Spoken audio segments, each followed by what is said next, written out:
SHO के बदले में बात नहीं कर रहे हैं, हम पूरे थाने की तबादले की बात कर रहे हैं।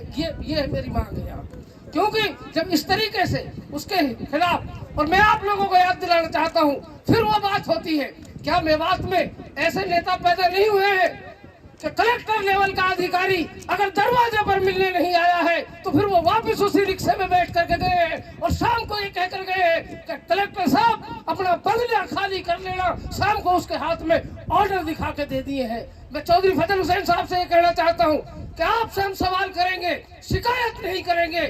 हमारी बहन सरकार का हिस्सा है, आप बात कीजिए, SHO साहब को तुरंत प्रभाव से निलंबित कराइए। आप ताकत रखते हैं, हम अपने अधिकार का इस्तेमाल करते हैं। फजल साहब आपसे शिकायत नहीं करते हैं, आप हमारे बड़े भाई हैं, आप आदरणीय हैं, बहन जी से बात कीजिए और इस सिस्टम से बात कीजिए और तुरंत प्रभाव से अपनी ताकत को दिखाइए।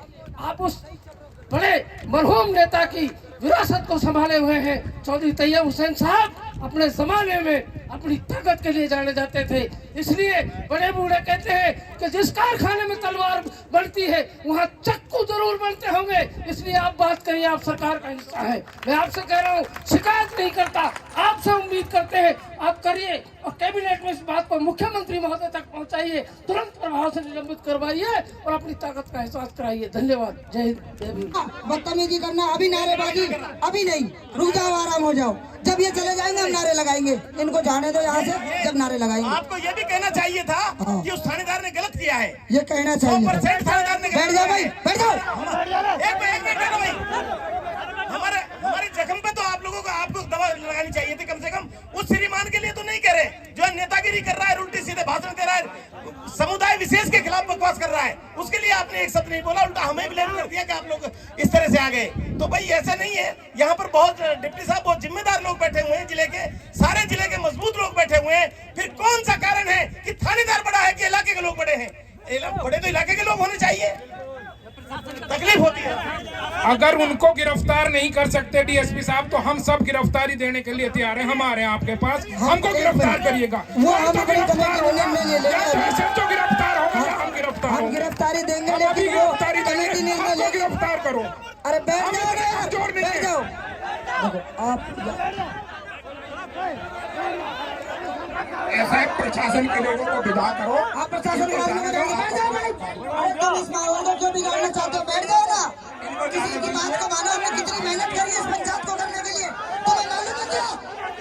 बैठ जाओ। ने उस दिन भी हमसे ये कहा था कि आप लोग थाने को घेर करके बैठ गए। अभी हमारे पूर्व में कई साथी बोले कि साहब वो जल्दी कर दिया, ये कर दिया। हम लोगों ने आपकी बात को माना, एडिशनल साहब की बात को माना, SDM साहब की बात को माना, और आपने कहा कि मुझे हर हाल में, आप हमको बता भी रहे थे कि SP साहब का मैसेज है, कल शाम तक मुझको ये रिपोर्ट तैयार करके देनी है। उसके बाद में ये कितनी 24 तारीख की बात है, मतलब 25 तारीख को आपको ये रिपोर्ट देकर तैयार करनी चाहिए थी। अब आपने अभी जो बात आपकी कह दी, आपने ये तो कह दिया कि आप मुझे परेशान करने आ गए, हमको परेशान करने आ गए, लेकिन आपने ये नहीं देखा कि परसों आपका थानेदार यहाँ पर नेताओं की तरह भाषण दे रहा था। अभी आपको तो हमने कहने के बाद भी आपने माइक नहीं लिया, और वो आदमी खड़ा होकर के जयकारे लगवा रहा है, कंधे पे उठवा रहा है अपने आप को। क्या ये अनुशासनहीनता नहीं है? एक थानेदार का ये काम बनता है कि ऐसे आम सभा बुला करके उसमें भाषण दे। गलती आपकी तरफ से हुई है, हमारी तरफ से कोई वो नहीं है। हम तो ये कह रहे हैं आपसे कि इसको आप लोग नहीं हटाना चाहते, ये बहुत बड़ा नगीना है आप लोगों के पास, एक शानदार थानेदार है, इससे बेहतर कोई थानेदार नहीं मिलता। तो कोई बात नहीं, मत करिए, हम हमारा संघर्ष जारी रखेंगे, आप आपका संघर्ष जारी रखिए। That's all.